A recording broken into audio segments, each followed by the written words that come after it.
Tengo que confesar que la nueva película de Batman hizo que mis sentimientos se choquen y peleen a muerte. Una especie de batalla interna más dura que las puertas Pentágono. Puertas Pentágono, más duras que la realidad. Básicamente tuve una percepción la primera vez que la vi y otra bastante diferente cuando la volví a ver, principalmente con el personaje de Batman, interpretado esta vez por Robert Pattinson. Espero que te quedes hasta el final del video porque en él vamos a analizar el film y a enfocarnos un poco más de lleno en el nuevo Bruce Wayne, comparándolo con la trilogía de Nolan y el Batman de Christian Bale.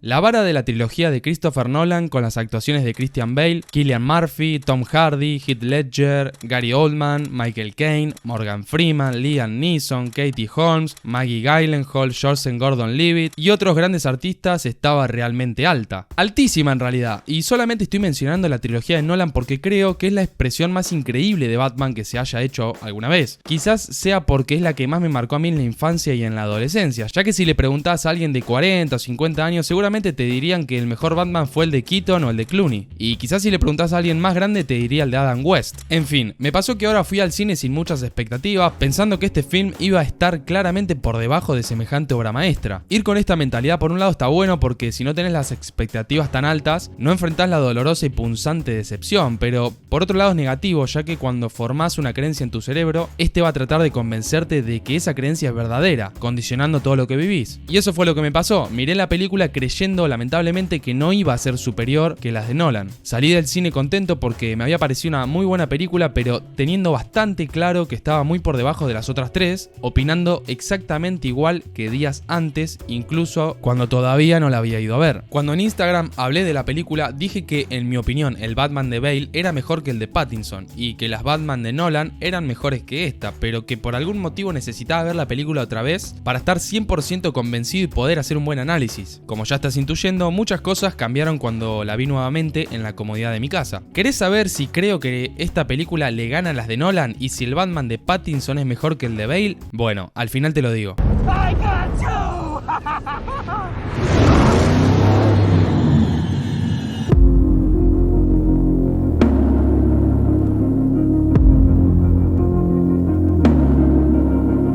Me imagino que el equipo que trabajó en la creación de este film se reunió y plantearon algo así. ¿Cómo podemos hacer que nuestros espectadores se sientan deprimidos y totalmente inmersos en una atmósfera distópica? Y la respuesta seguramente fueron: metamos lluvia, oscuridad, asesinatos, misterios, Something in the Way de Nirvana y el Batman más humano y pesimista que haya existido jamás. Juro que quedé totalmente hipnotizado cuando escuché esa canción, justo cuando Batman hizo contacto visual con el niño que perdió a su padre y luego Bruce dijo: I wish I could say I'm making a difference, but I don't know. Murder, robberies, assault. 2 years later, they're all up, and now this. The city's eating itself. Maybe it's beyond saving, but I have to try. Push myself. Sublime. Esa escena la podría ver miles de veces sin cansarme, tranquilamente podría haber sido un videoclip de Nirvana. Estando con ese mood depresivo y pesimista, nos sumergimos en la historia de la decadencia final de Gótica, el momento que explota todo tras más de 20 años de corrupción y desigualdad. Una batalla está a punto de comenzar, se siente en el ambiente y Bruce Wayne nos lo transmite con mucha precisión gracias a la tremenda caracterización de Pattinson. Una persona misteriosa mata al político más importante de la ciudad, en un episodio tremendamente similar a lo que le sucedió a Thomas Wayne hacía 20 años. Para colmo, Bruce vio todo esto en vivo y en directo, empatizando con el hijo del ex alcalde y reviviendo su propia historia. El acertijo comienza a limpiar a aquellas personas que tienen tremendo poder y que cayeron en la tentación de ser corruptos a cambio de grandes sumas de dinero y estatus, poniendo en jaque a todo el sistema de Gótica, el cual estaba sumamente podrido por cosas que más sobre el final nos íbamos a enterar. Un sistema completamente corrupto, con altos mandos que en lugar de ejercer su labor con honor y altruismo lo hacían a costa de las personas que confiaron en ellos y depositaron, lamentablemente en muchos casos, su esperanza de vivir en un lugar mejor. ¿Te suena conocida esta historia? En pocas palabras vengo de Latinoamérica. Como mencioné, se buscó hacer al Batman más realista de todos, y efectivamente lo lograron. Nada de viajes alrededor del mundo robando mercancías y de Liga de las Sombras. Acá estamos hablando de un pibe millonario y muy fachero sufriendo de una enfermedad llamada estrés postraumático, que decidió entrenarse con todo y salir a enfrentar al crimen y a las injusticias de su ciudad por mano propia. Salió a confrontar a aquellas personas que le arruinaron su vida, a los malhechores que mataron a sus padres cuando él era un niño. Esto es algo que en un 99% de los casos saldría completamente mal, porque alguien que sale a combatir el crimen por sus propios medios nunca podría terminar bien, a no ser que seas Bruce Wayne. Y sí, hijo. O Ricardo Ford. Este es un Batman completamente detectivesco, eso lo notamos desde el comienzo, cuando trabajaba junto a Gordon, y es algo que se mantuvo a lo largo de toda la película. He was alive when it was cut off. Ecchymosis. Around the wound. Está muy lejos de ser el sex symbol que han buscado recrear otros Bruce Waynes como el de Bale o el de Keaton. No tiene habilidades sociales, le cuesta mucho hablar, no sabe cómo llevar el peso de ser el príncipe de ciudad gótica, no le importa su dinero, solo quiere vengarse. Se lo ve mucho más endeble y más humano. En comparación a otros, este Bruce es el más afectado por el episodio de sus padres. Es el que porta con más coherencia el síndrome del estrés postraumático. Hay muchos síntomas de este síndrome y cada persona los experimenta de manera diferente, en mayor o menor medida. En el caso de Bruce, los síntomas que más vemos en él son los cognitivos y del estado de ánimo. Estos incluyen todos los pensamientos negativos sobre el mundo y sobre sí mismo, que están súper presentes a lo largo de todo el film, como hemos mencionado. La pérdida del interés en hacer cosas, la reclusión, también la culpa y el remordimiento de lo sucedido con sus padres, que si bien no lo muestran explícitamente, Alfred nos deja en claro en la siguiente escena. I know you always blamed yourself. You were only a boy, Bruce. También se manifiestan los síntomas de hipervigilancia y reactividad. Los vemos cuando Bruce está extremadamente atento al peligro, se sobresalta fácilmente y tiene arrebatos de ira. Obviamente estos síntomas son lógicos debido a que el chabón no lleva una vida normal, sino que está expuesto al peligro constantemente y si no está atento lo cagan matando. Entonces, si bien están presentes, no los contaría como síntomas, sino como una actitud necesaria para el contexto del personaje. Investigando sobre esta enfermedad, leí que si uno no tiene el apoyo suficiente después del episodio traumático, tiene más posibilidades de desarrollarla. Esto lo podemos conectar fácilmente con lo que decía Alfred a Bruce. You needed a father. All you had was me. I'm sorry.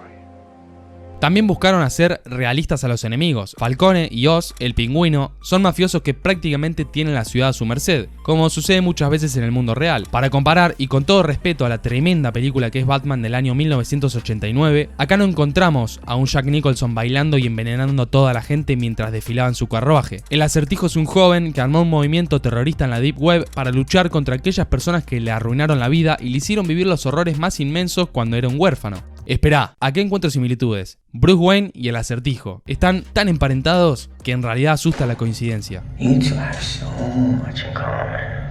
Masked Avengers. Voy a explicar mi punto. Esta película se basa en la transformación de las creencias de Bruce. En un comienzo, él es la venganza y es algo que nos repiten todo el tiempo. I'm vengeance. Él quiere vengarse de aquellas personas que hicieron de su vida una mierda cuando mataron a sus padres enfrente de él. Sabe que no debe simplemente atacar al agresor, sino que es un problema mucho más profundo. Debe ir directo a la raíz de todos los males de Gótica, la corrupción y el crimen organizado. Poco a poco, y gracias a las acciones del Acertijo y de sus seguidores, Bruce se da cuenta que él estaba siendo parte de eso, que estaba siendo uno más de ellos sin haberse dado cuenta. Las siguientes escenas fueron parte de esos clics. We're not a team. I never could have gotten him out of there. I'm not physical. My strength is up here. I mean, I had all the pieces. I had the answers, but I didn't know how to make them listen. You gave me that. Who the hell are you? I'm vengeance. Además, y como nos dejaron bastante claro en el film, Bruce sabe que responder con violencia lo único que genera es más violencia, en que te conviertas en uno de ellos. Cross that line. You'll become just like him. Listen to me. Don't throw your life away.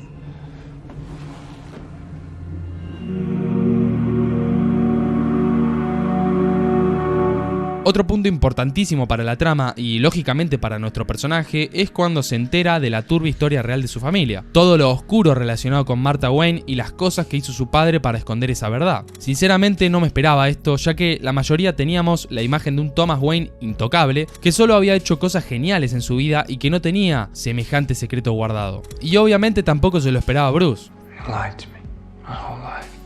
He spoke to Carmine Falcone. Told me what he did for my father. About Salvatore Maroni. Creo que este episodio hizo que él comprendiera más a los criminales y que tanto el Acertijo como él tuviesen el mismo enemigo en común, la corrupción y el crimen organizado como habíamos mencionado. Pero por más enemigos en común, los medios son el único punto que los diferencia, porque literalmente si Bruce empezaba a matar a los corruptos como lo hacía el Acertijo, iban a estar en la misma bolsa. Digamos que el Acertijo y sus séquitos eran bastante maquiavélicos. Si bien podemos catalogar al Acertijo como el villano del film, creo que los verdaderos enemigos son Falcone, el Pingüino, el fiscal, los policías sucios, etc. Todos estos momentos que venimos mencionando hicieron que Bruce pase de ser la venganza, de querer atacar directamente a quienes le arruinaron la vida, a ser la esperanza, a ser un instrumento que se enfoca más en ayudar a la gente y le muestra la luz al final del túnel, a dejar el ego de lado, dejar de pensar únicamente en él y empezar a mirar todo un poco más allá. I'm starting to see now. I have had an effect here, but not the one I intended. Vengeance won't change the past. Mine or anyone else's. I have to become more. People need hope. Bruce, al haber transitado toda esta transformación interna, lo vemos más positivo sobre el mundo y sobre sí mismo, como también más sociable y fuera de su encierro permanente. Las charlas con Alfred, haber descubierto la verdad sobre su familia, la relación con Selina y haber identificado sus más grandes miedos lo hizo cambiar, lo hizo evolucionar y al parecer superar su enfermedad. The city's angry, scarred. Like me, our scars can destroy us, even after the physical wounds have healed. But if we survive them, they can transform us. They can give us the power to endure and the strength to fight.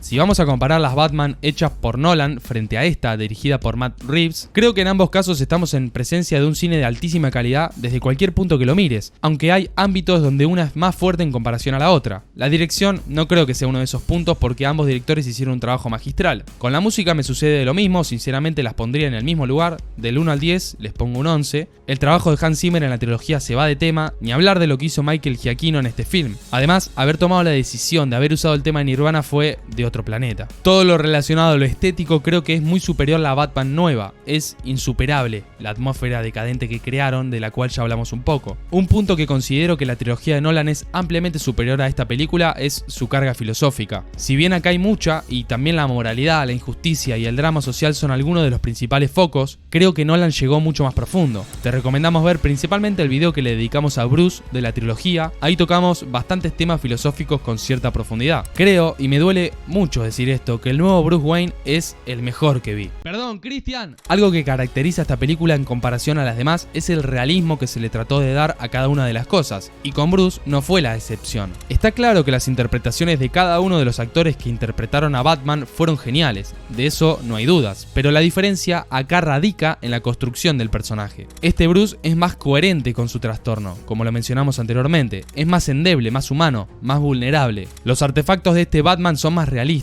la moto, el batimóvil, el wingsuit que usa para tirarse del edificio, el maquillaje negro corrido cuando se quita su máscara, etc. Las escenas de acción me parecieron increíbles, los recursos improvisados que usa Bruce, como revolear un bate de béisbol, y el realismo que se le aplicó a la mayoría de las escenas fue excelente también. Obviamente que el realismo no es el factor que define si un personaje es mejor que el otro, porque si fuese así, el Joker de Joaquin Phoenix sería 1000 veces mejor que el Joker de Heath Ledger. Creo que este Batman va mucho más profundo que el Batman de la trilogía de Nolan. Por eso, saliendo de lo que es el realismo, creo que la construcción en general de este Batman es mucho mejor que la construcción del Batman de Christopher Nolan. Me encantó que Bruce se haya enterado que su familia tenía una historia turbia detrás, y que nosotros como espectadores vayamos descubriendo esas duras verdades junto a él. Esto demostró que nadie es perfecto y que cada familia tiene sus cosas. En cierto punto se los trajo a la tierra a los Wayne. Obviamente que la historia turbia de esa familia no es algo normal, pero creo que se entiende mi punto. El director quitó esa imagen de perfección que rondaba a Thomas Wayne y lo hizo también más humano. Algunas escenas parecen calcadas a la trilogía. ¡Qué pillín que sos, Reeves!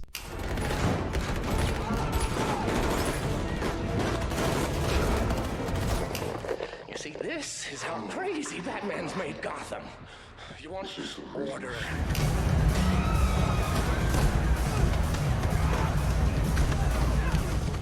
Con respecto a los otros personajes, creo que el Joker de Ledger va a ser difícil de superar, pero veremos qué nos depara la próxima película. Creo que literalmente una actuación así es insuperable, a lo sumo, y siendo mega optimista, va a estar al mismo nivel. La escena eliminada del nuevo Joker me da esperanzas. El Acertijo me pareció bien construido, pero no algo de otro planeta. De todas formas me volví loco con la escena de la videollamada con Coulson.